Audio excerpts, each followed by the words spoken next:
Entonces sería 1 y 2, respuesta C. Ahí se ve lo real, ¿eh? Vamos viendo. Ojalá sea todo C, excelente, muy bien. Si salen en la PSU se tienen que acordar de todo esto, ¿ah? ¿No? No, gracias, no, gracias. No, gracias, no se van a acordar, no se van a acordar. ¿Para qué estamos haciendo la clase si no es para eso? Ya. Después dice, los derechos de las personas. ¿Quién continúa?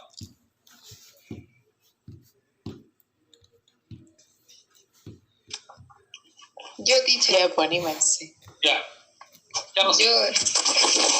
En nuestro país, los derechos de las personas están contemplados en la Constitución de 1980. Algunos de ellos son el derecho a la vida y a la integridad física y psíquica de la persona, la igualdad ante la ley, la libertad de conciencia, la libertad de educación y de libre enseñanza, la libertad de emitir opinión y la de informar, el derecho de asociarse sin permiso previo, el derecho a desarrollar cualquier actividad económica que no sea contraria a la moral, el derecho de la propiedad, entre otros. ¿Sigo? Sí. Los derechos humanos son el conjunto de características y atributos propios del ser humano, derivados de su dignidad, por lo que no pueden ser afectados o vulnerados. Sin ellos, las personas no pueden existir ni llevar una vida propiamente humana. Por tanto, es imprescindible que los estados y sus leyes los reconozcan, los difundan, protejan y garanticen. Ya, dejemos hasta ahí. Ya. Entonces, los derechos en general de las personas están en la Constitución de 1980, y entre ellos destacan derecho a la vida, derecho a la propiedad, derecho a la libertad de enseñanza, etc. Y dentro de esos mismos derechos hay un apartado que son los derechos humanos, y que son características y atributos propios del ser humano. Es decir, por el solo hecho de existir las personas tienen esos derechos, son los derechos humanos. Y por lo tanto es imprescindible que los estados y sus leyes los reconozcan, los difundan, los protejan y los garanticen. Es decir, no solamente los protejan, sino que también los promuevan mediante la educación. Por eso lo estamos viendo, por ejemplo, en la actualidad, en la materia. Ya. ¿Quién continúa? Yo, teacher. No, está bien. No, dale. No, ya, ok. Dile, Mati. El artículo 1 de la Declaración Universal de los Derechos Humanos dice: todos los seres humanos nacen libres e iguales en dignidad y derecho y, dotados como están de razón y conciencia, deben comportarse fraternalmente los unos con los otros. Y continúa en el artículo 2: toda persona tiene todos los derechos y libertades, sin distinción alguna de raza, color, sexo, idioma, religión, opinión política o de cualquier índole, origen, nacionalidad o social, posición económica, nacimiento o cualquier otra condición. ¿Sigo? Sí. Entre las principales características son inherentes o innatos al ser humano. Todos los seres lo poseen, pues se generan a partir de la misma naturaleza humana. Son universales, se extienden a todo el género humano, cualquiera sea su condición histórica, geográfica, etnia, sexo, edad o situación en la sociedad. Son inalineables, no se pueden quitar ni enajenar, pues son parte consustancial de la propia naturaleza humana. Son inviolables, no se pueden o no se deben transgredir o quebrantar, y en caso de ser así, el ciudadano víctima puede exigir una reparación o compensación por el daño causado a través de los tribunales de justicia. Son imprescriptibles, es decir, no caducan ni se pierden por el transcurso del tiempo. En cuanto al ejercicio de plenitud de los derechos humanos, existe una cierta relatividad, ya que dicho ejercicio está limitado por las exigencias del bien común de la sociedad. Mi libertad termina donde comienza la tuya. Ya. Muchas gracias, Matías. De nada, chef. Bien. Entonces, los derechos humanos están contemplados en la Declaración Universal de los Derechos Humanos. Esa Declaración Universal tiene un sentido muy trascendente, que tiene que ver con que surge tras la Segunda Guerra Mundial, y a partir de la reflexión que hicieron los estados de todas las atrocidades que se cometieron en la Segunda Guerra Mundial, se dijeron: vamos a establecer un marco en la Carta de la Nación Unida, dentro de la Carta de la Nación Unida, un marco a seguir para que no se vuelvan a cometer estos mismos atrocidades de aquí en adelante. Y los estados que firmaban se comprometían a no hacerlo y a incorporar dentro de sus propias legislaciones o constituciones lo que se estableciera en esa carta o en esa declaración de los derechos humanos. Ahí aparecieron varias cosas que están en la Constitución de nosotros de 1980, en la Constitución actual de chilena, como por ejemplo, de que todos los hombres nacen libres e iguales en derechos y dotados como están de razón y conciencia. Comportarse fraternalmente significa comportarse de manera como respetando las diferentes posturas de las demás personas. ¿Ya? Viene la idea de fraternidad de la Revolución Francesa. Y obviamente los derechos humanos no hacen distinción de sexo, raza, opinión política, etc. Se aplican para todo. A partir de lo que sale ahí se pueden deducir ciertas características de derechos humanos. Esta típica pregunta de PSU que les preguntan cuáles son las características de los derechos humanos, que salen nombrados estas características, no necesariamente explicadas. Así que ustedes deberían como saberse.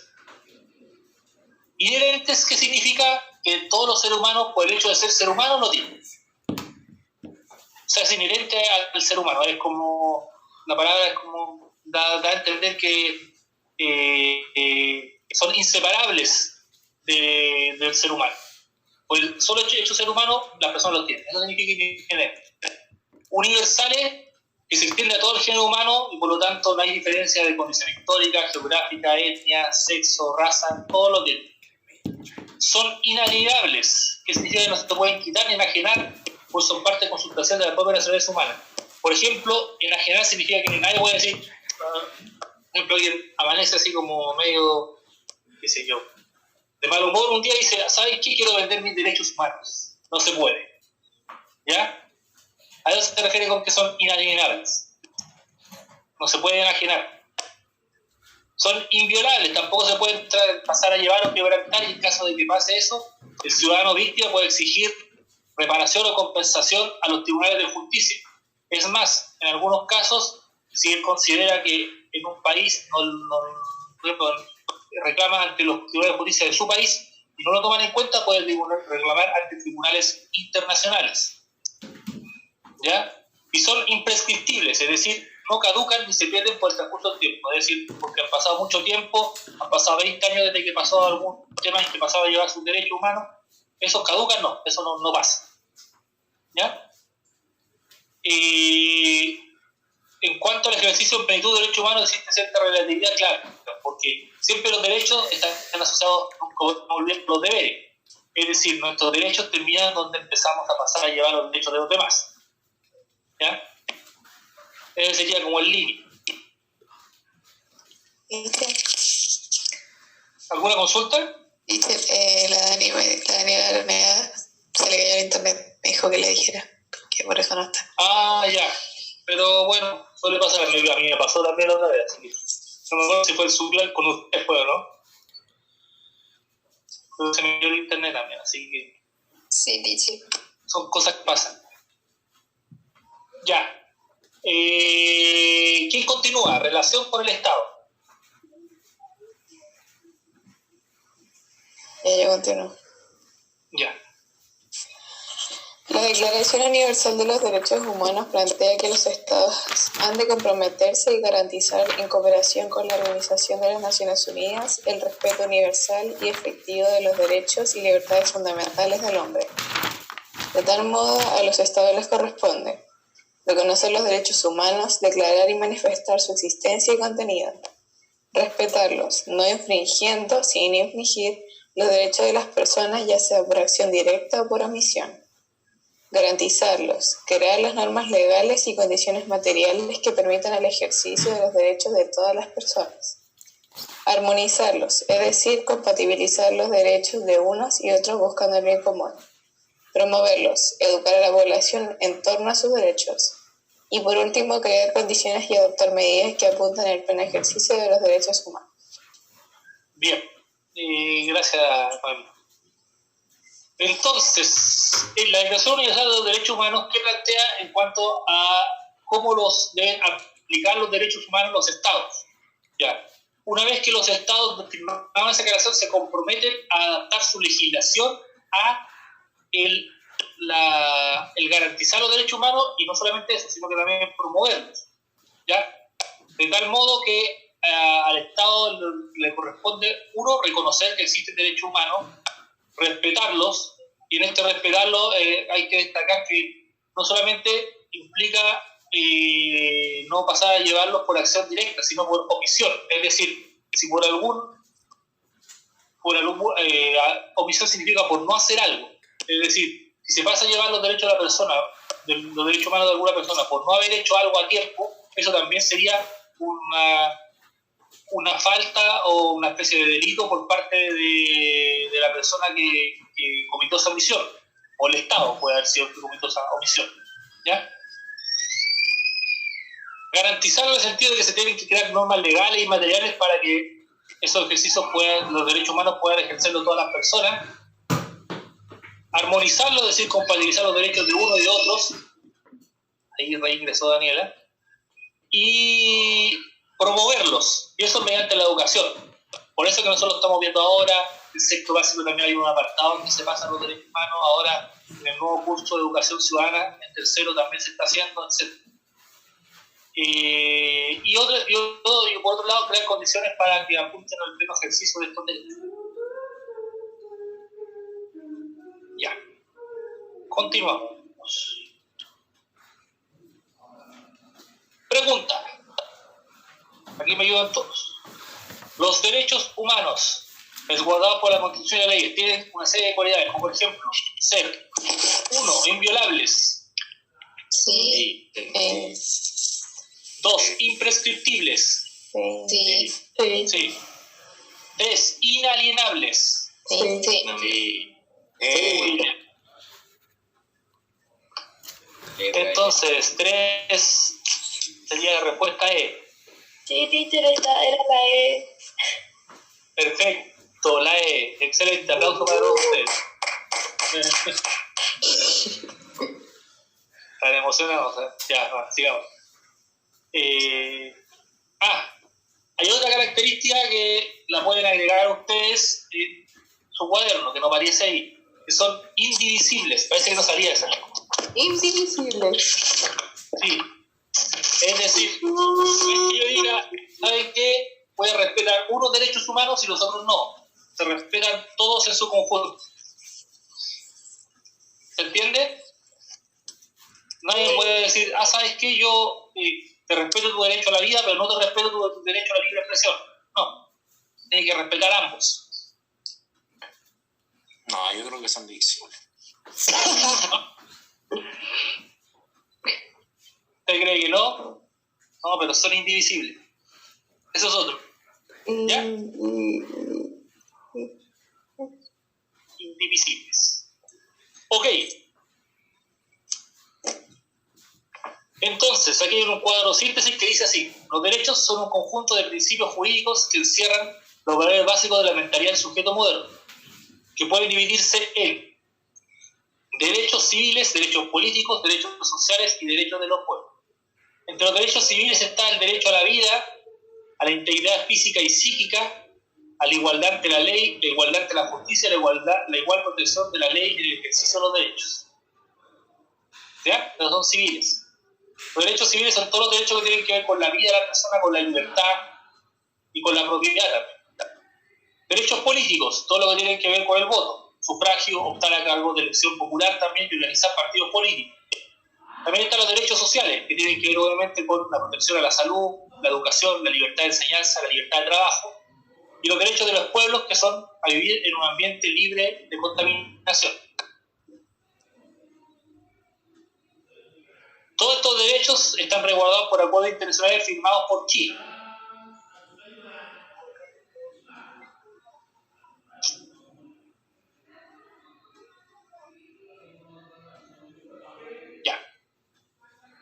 Dice, la Constitución de 1980, en su capítulo 3 de los derechos y deberes constitucionales, declara en 23 artículos normas que buscan asegurar los derechos de las personas. ¿Quién continúa?